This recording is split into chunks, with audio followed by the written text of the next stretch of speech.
Hello again, it is Ruth, aka Inky of Inkymakes, and I want to kick things off by showing you some of the things I've been buying lately.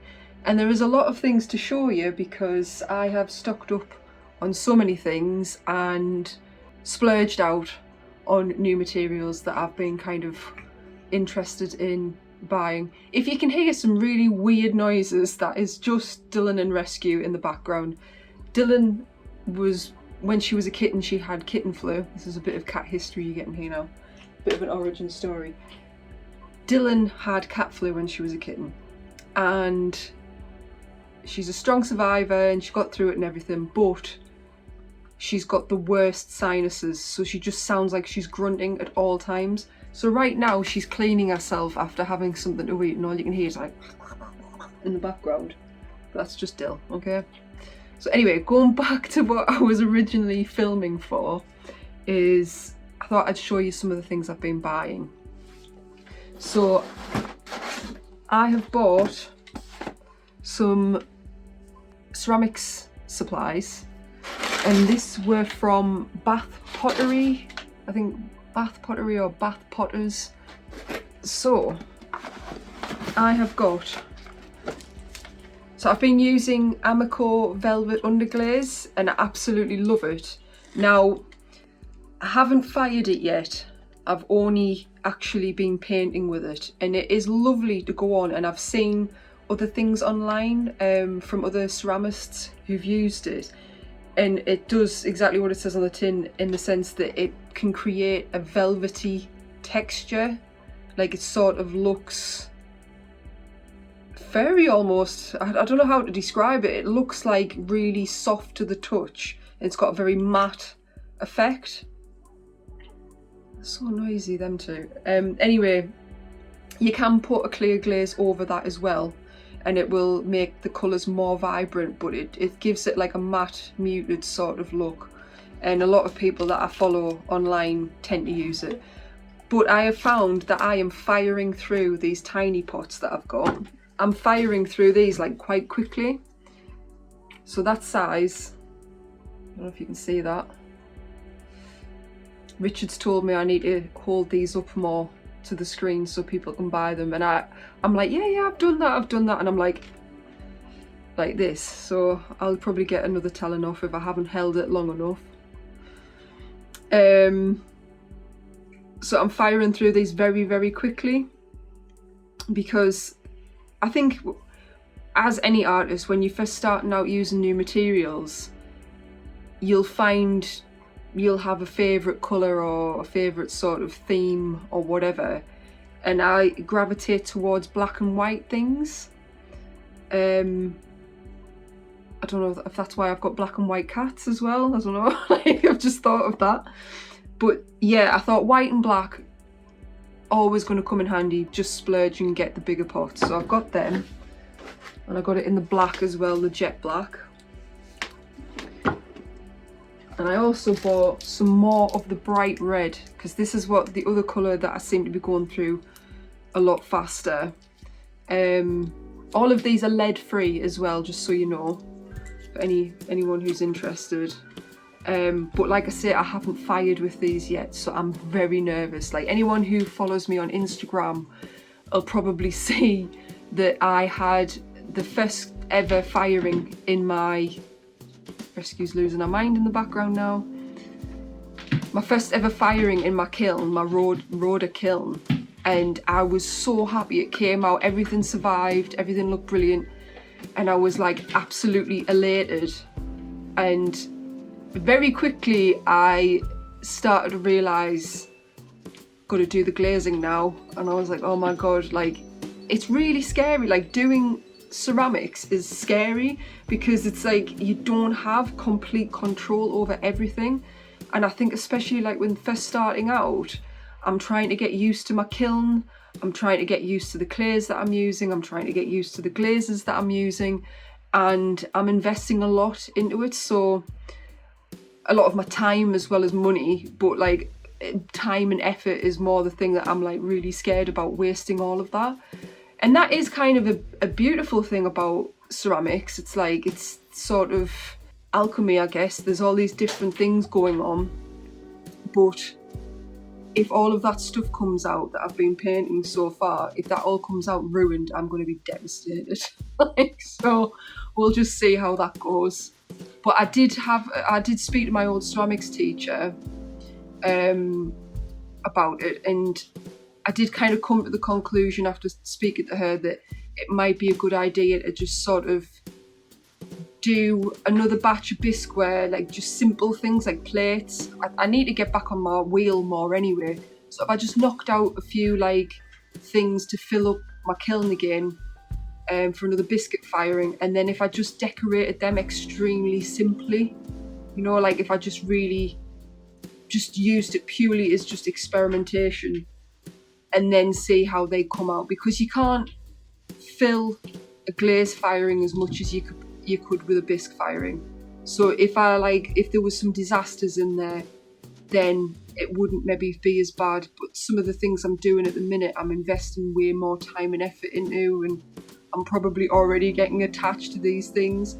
It might be because it's just like the first time I've used my kiln, it's just like all my little precious ceramic babies. I'm like, don't be ruined in the glaze firing. So yeah, that is something that I am worried about, and I'm going to have to experiment with, and I'll probably update you guys on it.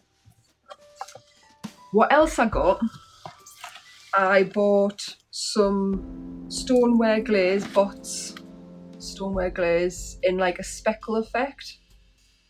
It's called Pyrite White. Pyrite White, that's a bit of a mouthful. And they're very to the point. I've found like bots glazes are very like, they give you instructions to the point of what to do, whereas I find with some of these other ones, they're like, yes, they give you instructions, but it's like cone 5 or 4, or like, do you know what I mean? And it doesn't talk anything about soaking, whereas this one explains about, by the way, soaking, for people who don't know, that is like holding a temperature for a certain amount of time when you're firing. So you could fire up to like, I don't know, 1,000 and soak it at that temperature, fire it, like keep it at that temperature for 10 minutes or something, for example.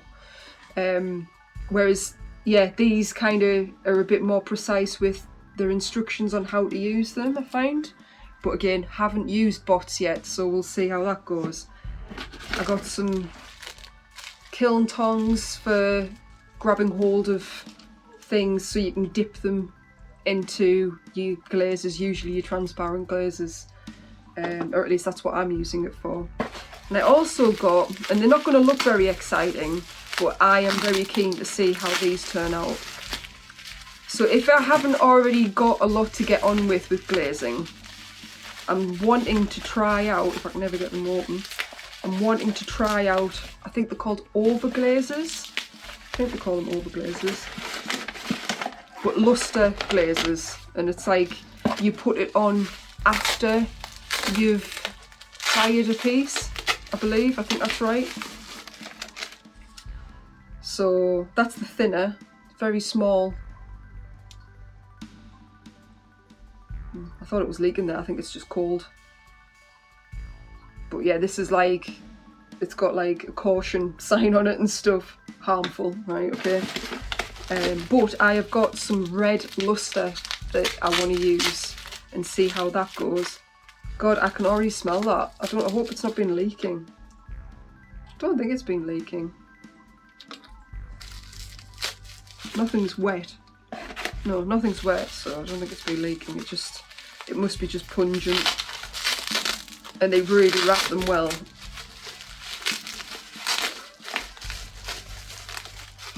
So yeah, that's 2.5 grams of red luster. And that there's nothing really much to see there, but I don't know, hopefully you can see that. If these all come out blurry, I'll film them up close. But yeah, so definitely keep them out of the way of cats. Put them away. And again, it's like the usual that I always come back to, how much things cost. But like, don't get me wrong, like, it's just rescue eating in the background. I think Bath Potters was definitely one of the better suppliers, looking like price wise, for the things that I was after, at the sizes that I wanted them. But my god, like ceramics, it was like tattooing. Like you could go on a site and you could be like, oh, I want that colour and that colour and that colour and that colour, and you've actually only bought 5 colours, but your bill's like 100 quid. It's like, oh my god, it's crazy. But it's expensive to start up, but I think once you've got the things, you've sort of invested, so that's good. I'm gonna have a coffee break here. Coffee's getting cold, but it's still good. And I've also bought some things from a website called Scarver, and I think they're based in Ireland. So even though I'd like placed this order before the last one that I've just shown you, it took a little bit longer, but that's to be expected.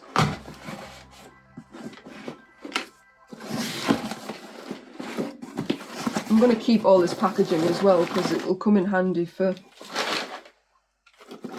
So, I have bought, I think I've just given myself a spelk, some guide runner things for rolling out clay, because I have really thick ones at the minute and I wanted something a little bit thinner. So I think that's like 5 maybe? Might be less than that, I think it's 5. I bought some more Amico velvet underglazes, just in some other, I nearly said flavours there. Don't eat it. It's lead free, but don't eat it. I don't recommend. Bright orange. I think some of these colours as well, they're more expensive than others, because I find that the bright ones, the ones that have got bright in the description, they tend to be more expensive. Don't know why, I'm not sure what makes them any different, but there we go. So I got bright orange Amico velvet underglaze, and I also got morning fog velvet underglaze. So hopefully they'll be nice when they get fired. Also bought myself some coloured wax emulsion. So this acts as like a resist, and it's helpful to put on the bottom of your plates and stuff to stop it from sticking.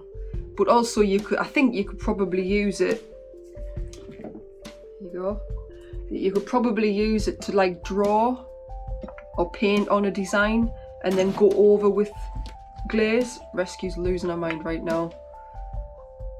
She's found her catnip. Anyway, sorry, this keeps happening in this. I'm just going to acknowledge it. I'm going to keep getting distracted by the cats, but that's, I wouldn't say lack of space. We've got loads of space living at my mum and dad's, but it's still like we're all very together, all in the one room. So yeah, wax emulsion. I'm going to try and do some wax resist designs. It's very much like, I think, well, you can get sort of rubber resist type stuff that you would paint on if you were doing watercolour, for example, and then you'd go over with a wash and then you can dry it, whereas this will just burn away in the kiln. So that'll be fun to use. And that was all I got from Scarver. I didn't actually get as much from there. I'll put them in there, get that out of the way. No. Honestly, you put a box down and cats are just like poof, straight into it. Not for you, kittens. What else? Ah, yeah, right. So, if anyone is based in the northeast, North Yorkshire way, I would highly recommend going to this artist shop in Thirsk called The Artist's Palette. And there's a lovely lady there that owns it. I don't know her name, but she used to be an art teacher, and I've only been in twice, and I honestly I like to go down like to North Yorkshire anyway, but I always want to go in there if I'm like in Northallerton or Thirsk, because she's got loads of knowledge about the stuff that she has, and like some of the materials she has is like really nice stuff. that you just don't get in places like Hobbycraft. Now, don't get me wrong, like Hobbycraft is good. Like, it's good for like getting crafting things, I think. But like, as far as paints and pastels and pencils go, like, don't rate them. At least the ones in the northeast, the ones like near Gateshead and Teesside, like, they don't have as much variation, and they certainly don't have the more fine artist upper end of like quality pastels and paints. Like, they just don't, which is a shame, because I mean, I can see why they don't, but if anyone's got the money to do that sort of thing, you would think it would be a big company like Hobbycraft. But thankfully for me, there's the artist palette in Thirsk, and she sells some really nice materials in there. So I'll just show you what I've got there the last time I was in. And she does like a loyalty scheme as well, which I think is really nice. So you can get so many points, and then you can get like a £5 off your shop. I should really be filming them too right now. They're absolutely going bananas. They're excited, aren't you? You're excited about my art materials as well.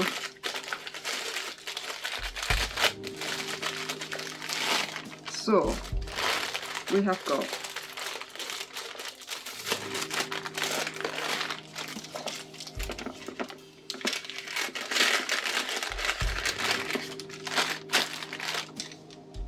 some luminance. Is it Caran d'Ache? Are these ones Caran d'Ache? You know what? Yes, Caran d'Ache luminance pencils. Like, I think a lot of illustrators are quite familiar with these, and I think I've probably said this before in one of my other videos, and I've already forgotten. I've only got 2 videos up, so that goes to show.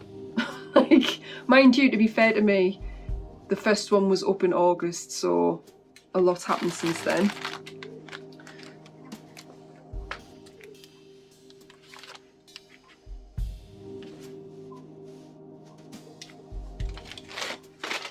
So a lot's happened since then, but these are the closest I would probably say to Prismacolor over here, because I'm absolutely obsessed with Prismacolor, and unfortunately they just don't sell them in shops over here. They just don't, like, but these are very good quality. I don't know if they're quite as soft as Prismacolor, but I got some reds and some sort of green, well, a red, some greens, and some like mushroomy colours as well. Woo! Dropping stuff. So in case you were interested, la. So there's them, but probably more exciting for me is I bought some Sennelier. Richard's probably going to laugh at me trying to pronounce things again. £27, and there is 12 colours in this, and it gives a sort of, I think that's the example. Yeah, what's on the side there. I wasn't sure if that was just, but that's in there, and you can get them. I don't know if that's close enough.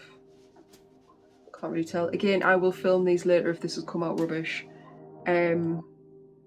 Really wanted to try these because I have noticed a few artists online using them. Her name is failing me right now.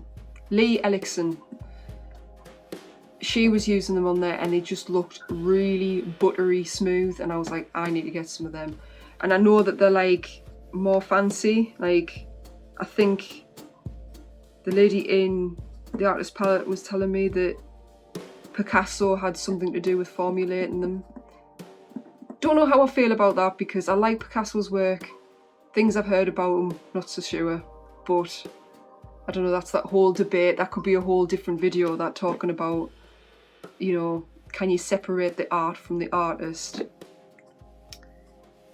My mind's going there, and I'm like, no, that's another video. Well, that's a whole different topic. She also gave me, very generously, without charging me for, she gave me a blender stick. And just feeling that, it feels really like, wow, that is really, really creamy. just a blending stick to kind of use on the colours, because apparently you can take it out to like fade it out. Upside down there before, but that's just, it looks white but it's actually just clear. And I think, was that everything? I felt like I bought way more stuff. No, I think that's probably it. While you're here though, I might as well show you what I've been working on lately. So I have cracked open my acrylic paints again, and I've been painting a small piece. Rescue. What? She's a nutcase, honestly. And I don't know how I feel about this. I really don't know if I like it or not. It doesn't feel, I don't know, I feel harsh saying I don't like it, because I do like it. It's just, it's not where I felt like my art was going.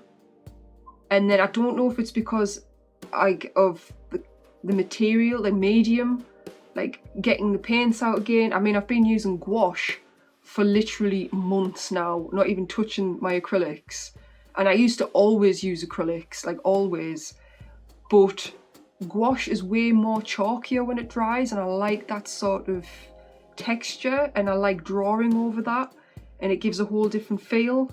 Whereas this, it's very plasticky, as it's acrylic, but it feels very plasticky, and I don't know, I just don't know. Like, I'm also tempted to try out using like oil paints, because you can get like water mixable oil paints now. Now I'm sure there's people out there who'd be like, you absolute Philistine, talking about using oil paints and you want the water soluble ones. But I don't, the problem with oil paints with me is I used to be so impatient between layers. I'd be like, oh my god. Whereas that might actually be a good thing. It might keeping it mixing and keep it more loose, whereas that dries very quickly. So it's almost like I've got the opposite problem now. I used to prefer things that dried quickly, and now I don't really like that in this situation. And it might just be that it's acrylic on canvas and I haven't used those two things together in a very long time, and the subject matter is a still life. And yeah, it's, I like the underpainting. I like the blue underpainting that I've done on it, and I like how that shows through a bit. But I feel like I'm at risk of going too much into detail. I'm like, when do you know when to stop? Do you know what I mean? Like, I'm just like, am I overworking the piece?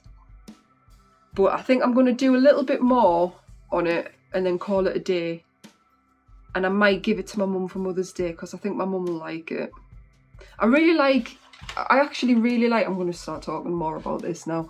I really like these flowers here. I can't remember what they're called. I think it's beginning with an L. Anyway, I like that. I don't know why that, but I don't really like,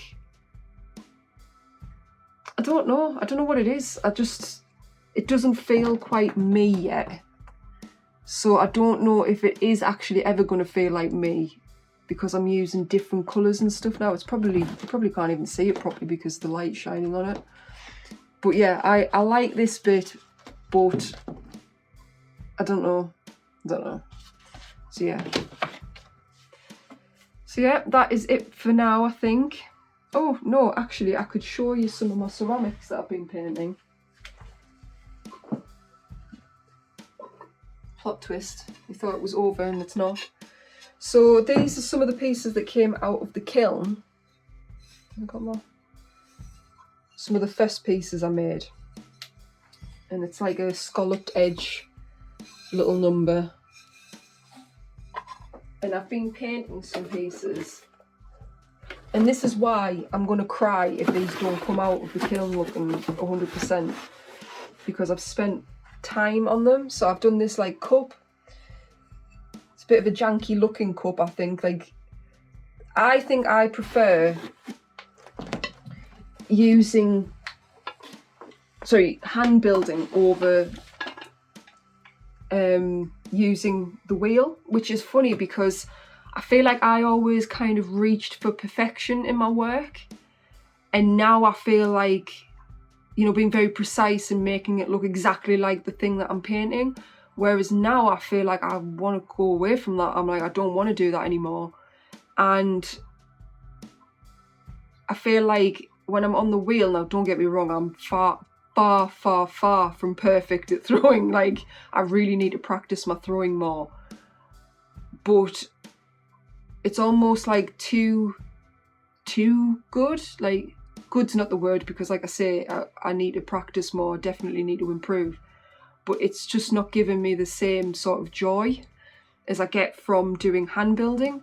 Now, some people might look at that and go, that is a weird looking mug. Like, it's a bit wobbly and it's a bit like odd.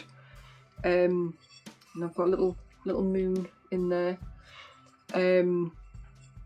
But I prefer that. I like the presence of the artist in the work, like the humanity of a piece. Like, you can tell that that's made by someone, not a machine. Like, so I really like that. It's interesting because I recently changed jobs and I started working for Denby, just in retail, nothing like manufacturing or anything like that.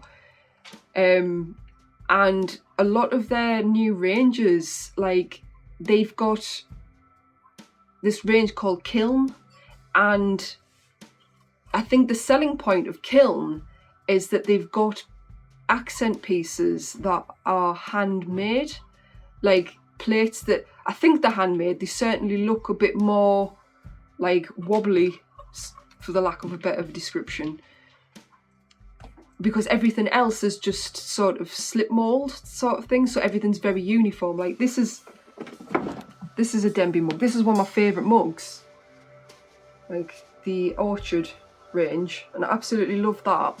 Coffee. And I like how straight it is and how wonderful, like, proportions it is. But I really enjoyed making that. Now, don't get me wrong, like, I need to improve on my wheel and I really want to get better at that. But I think my heart kind of is more leaning towards hand building. So I actually used a hump mould for that I made myself. Just using a plastic bowl and putting plaster of Paris, mixing it up, pouring it into that and let it set, and then used that as a hump mould, putting the clay over it, patting it down and shaping it like that. So yeah, went on a tangent there, but that is one of the pieces. I've been making little charms as well, little kitty charms that I think I'm going to put on necklaces, and I might keep them like as a velvet underglaze. I might not bother glazing them like with gloss. Gloss, I'm talking paint now. With a clear shiny glaze. I might not bother doing that with them. I might just keep them matte, because I think that'll look quite nice, like texture wise. And they've got little diddy mushrooms as well, little toadstools there. What else? A little trinket dish that I made, I posted up on Instagram. And like, this takes me a while to do because I'm very precise, and you've got to do, well, I say you've got to, it depends on what effect you want. If you're wanting to see the streaks and marks of the brush, then obviously just put less, you know, coats on. But if you really want a full, you know, colour block, you've got to put 3 coats on with the Amaco. And it's going to be interesting. Like I said, it all comes back down to it, what it looks like when it comes out the kiln. Put these scissors away. And the last piece I'll show you before I say goodbye is this plate I made. And I had this fired ages ago, and I just decorated it. And it kind of like is a sort of combo number there, them two together. So I'm very excited to see how these come out, and I really hope that they don't mess up completely. So I hope, please ceramic gods, be smiling down on me, because I will cry. I will cry a lot.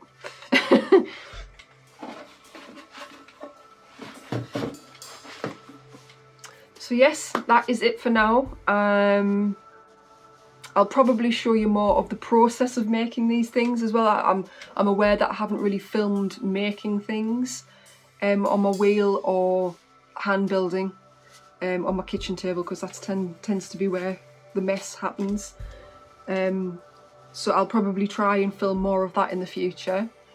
I'd be interested to know if anyone's got any tips about kiln firing. Like, I'm all ears on that. I keep reading so much stuff on the internet and I just can't seem to get a good grasp. And I think basically I've just got to experiment. I think that's what it boils down to. I'm being probably overly cautious about that, and I just need to bite the bullet and do it. So yeah, that's it for now, and I'll see you in the next one. Bye bye.